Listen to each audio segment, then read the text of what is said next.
धन्यवाद व्यासपीठावर मान्यवर गुरुजन वर्ग आणि माझ्या मित्रमैत्रिणींनो. मी रिषभ पाटील.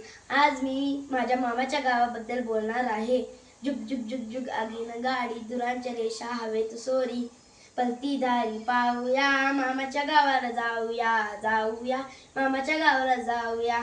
हिरण्यकेशी नदीच्या काठावर वसलेले सरोळी हे माझ्या मामाचे गाव.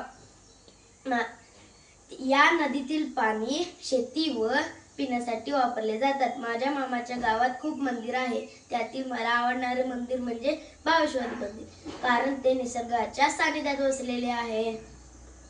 आजूबाजूला हिरवळ शेती आणि सुंदर असे बाळेश्वरी मंदिर.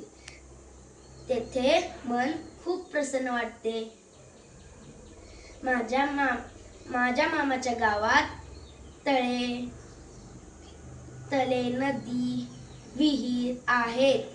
माझ्या मामाच्या घरासमोर एक सुंदर शाळा आहे. तिथे माझी आई व मामांनी शिक्षण घेतले.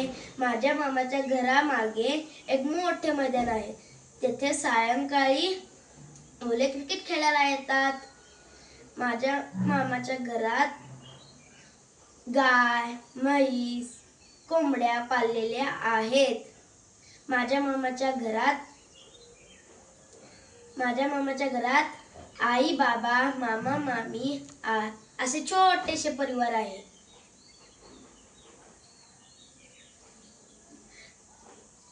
सकाळची सुंदर सुरुवात कोंबड्यांच्या आरवणाने होते. आई, बाबा, मामा, मामी माझ्यावरती खूप प्रेम करतात. माझ्यासोबत खेळतात, माझ्यासोबत गप्पा गोष्टी करतात. म्हणून मला माझ्या मामाच्या गावाला जायला खूप आवडते. धन्यवाद.